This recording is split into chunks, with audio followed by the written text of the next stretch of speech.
Nah, oke teman-teman, kali ini saya akan kembali lagi ya membahas mengenai kabar terbaru dari timnas Indonesia ya. Fokus kali ini saya akan membahas ya, ini requestan kalian, Bang, bagaimana untuk bulan depan?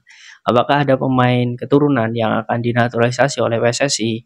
Nah, ini banyak sekali yang bilang saya bahwa ada juga yang bilang bahwa masih samar-samar ya, belum jelas dan sebagainya. Nah, di sini ada nih, saya spill dikit-dikit nih.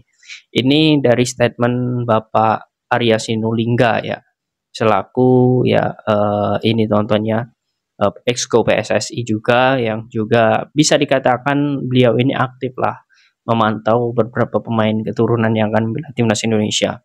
Nah, ini memang dia mengatakan ada satu atau dua yang akan diproses ya. Targetnya itu di bulan Oktober atau November.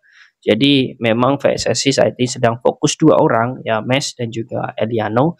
Tetapi di selanjutnya ya kita akan menunggu satu atau dua orang ini. Nah, siapa kira-kira ya? Ini menurut saya sangat seru untuk dibahas. Sebelum saya lanjut ya, kalau saya sangat rekomendasikan kalian untuk pakai layar pembesar HP ini.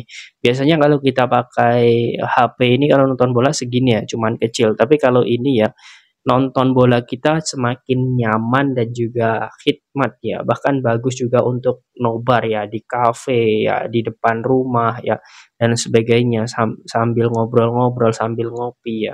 Ini saya sangat rekomendasikan pakai layar pembesar HP ini. Ini mumpung lagi promo ya, harganya lagi promo. Bagi kalian yang mau silahkan kalian cek di link deskripsi, mumpung harganya masih promo dan juga mumpung masih ada. Oke, kita langsung saja lanjut mengenai pembahasan kali ini ya. Siapa sebenarnya yang akan menjadi bagian timnas Indonesia? Nah, kalau dilihat ya, memang Bapak Arya Sinulinga ini tidak langsung ya menyebut nama, tetapi betul seperti Mauro Silstra itu berkasnya sudah masuk. Jadi kalau di situ saya sangat yakin ya, PSSI juga tidak inginlah, logika dasarnya ini mengecewakan Mauro Silstra.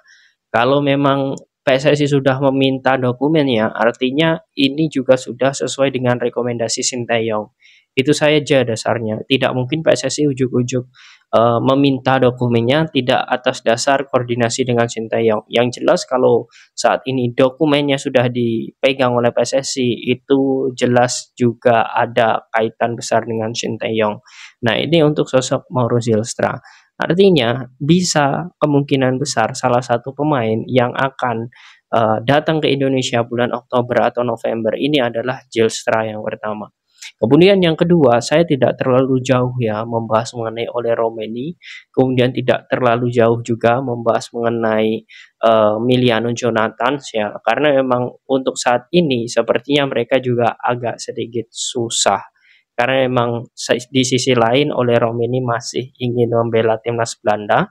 Kemudian Miliano Jonathan ya, sepertinya untuk saat ini masih dipertimbangkan Sinteyong apakah ia benar-benar mau diangkut atau tidak. Sedangkan ya yang paling pasti ya, dan juga ini sedang kuat-kuatnya ya, ini Jairo Ridwan. Jadi kemungkinan besar yang akan merapat ya serempak dengan Mauro Zylstra seperti yang dikatakan oleh Bapak Arya Sinulinga, ada satu atau dua pemain yang menurut saya antara Zylstra dan juga Jairo Ridwan. Ini bisa saja kemungkinan terjadi. Bang, lantas bagaimana mengenai sosok Kevin Dix ya?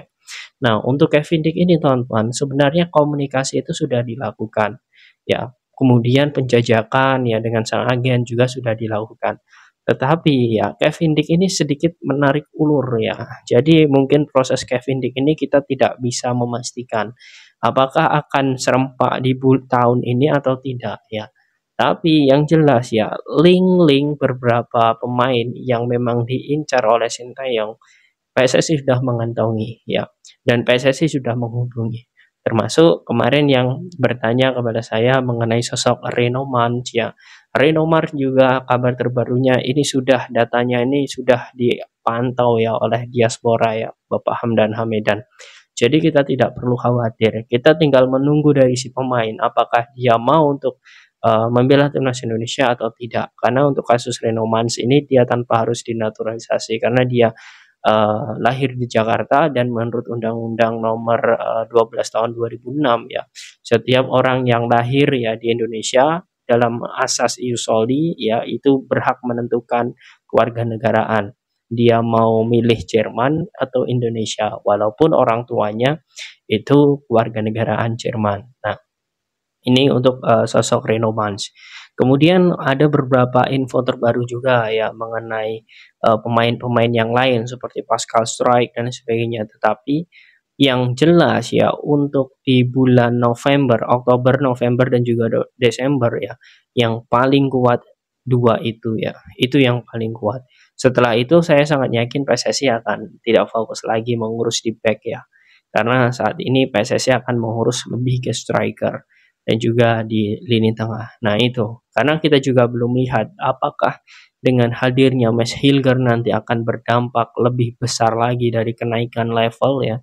Nah, ini yang harus kita tunggu. Tapi yang jelas teman-teman ya, di kurun waktu ya, ini 2 tahun kurang lebih ya, kita bisa mendapatkan beberapa pemain berkelas ya. Setelah Piala Asia selesai ya, kemudian setelah AFC U23 ya, Piala Asia U23 juga selesai, ya sepertinya PSSI ini ingin sekali bagaimana mengangkat harga diri bangsa ya. Ini saya sangat, ini ya, salut sekali lah, saya sangat apresiasi dengan kepengurusan Bapak Erick Thohir ini. Karena seperti yang sudah saya jelaskan sebelumnya ya, di konten sebelumnya, bahwa target PSSI ini ya, walaupun dari segi bagaimana rapat DPR kemarin ya, jangka waktu digunakan pemain ini rata-rata 5 tahun, menurut saya itu hanya sampulnya saja ya. Sintayong lebih tahu ya bagaimana kekuatan untuk ke depan. Tidak mungkin seperti sosok Jay Idjas ya, kemudian juga Hilgers ya, kemudian Tom Haye ya, kemudian juga Nathan Joe, Justin, Ivar, Rafael ya. Itu hanya digunakan dalam kurun waktu 5 tahun, ya itu tidak mungkin sekali. Karena memang usianya relatif muda ya, dan juga staminanya sangat bagus dan sudah memiliki pengalaman besar di klub maupun di level internasional. Begitupun dengan Verndong, kalaupun dia digunakan 5 tahun ke depan ya menurut saya masih gacor-gacornya ya, saat ini 27 ya, artinya dia masih memiliki kurun waktu 10 tahun lagi hingga usianya 37 ya, jika Verndong masih mau untuk menjadi bagian timnas Indonesia. Artinya dari sini saja kita sudah melihat bahwa peta kekuatan timnas Indonesia ini semakin lama semakin solid. Jadi yang mengatakan bahwa naturalisasi ini jangka pendek, coba kalian perdalam lagi, ini sebenarnya jangka pendek atau jangka panjang. Nah, bagaimana menurut kalian teman-teman dengan statement Bapak Arya Sinulinga yang mengatakan bahwa untuk bulan depan ya Oktober, November ataupun Desember akan ada amunisi baru. Apakah kalian yakin ya level timnas akan lebih meningkat lagi? Silahkan kalian tulis di kolom komentar.